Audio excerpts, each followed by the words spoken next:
तुम्ही पण salary to salary जगत आहात, तर आज मी तुम्हाला फायनान्सचे हे 3 गोल्डन रूल्स सांगतो. पहिला rule, spend less than you earn.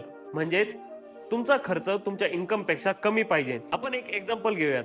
Suppose माझं इन्कम 50,000 आहे आणि माझा खर्च 50,000 किंवा त्याच्यापेक्षाही जास्त आहे, तर हा खूप मोठा एक प्रॉब्लेम आहे. तर आपण तो मॅनेज केला पाहिजे, कारण तुमचा खर्च नीड्स आणि वॉन्ट्स मध्ये प्रॉपरली डिस्ट्रीब्यूट केला पाहिजे. आपण आपले पैसे प्रॉपर जागे इन्व्हेस्ट केले पाहिजे, सेव्ह केले पाहिजे. दुसरा गोल्डन पॉइंट आहे आपला की इन्व्हेस्ट अर्ली. लवकरात लवकर आपण आपले इन्व्हेस्टमेंट स्टार्ट केलं पाहिजे, कारण जर आपण इन्व्हेस्टमेंट लवकरात लवकर स्टार्ट केली तर पॉवर ऑफ कंपाऊंडिंग आपल्या फेवर मध्ये प्ले करते.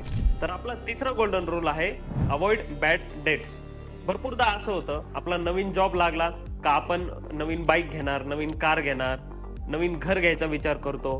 पण जेव्हा तुम्ही हे लोन्स घेतात तेव्हा तुम्ही ईएमआयच्या ह्या चक्रात अडकून जाता. तर आपण हे बॅड डेट्स अवॉइड केले पाहिजे. तर हे 3 गोल्डन रूल्स तुम्ही फॉलो करून बघा, तुम्हाला नक्कीच फरक दिसेल. अजून काही जाणून घ्यायचं असेल तर आजच आपली अपॉइंटमेंट बुक करा. धन्यवाद.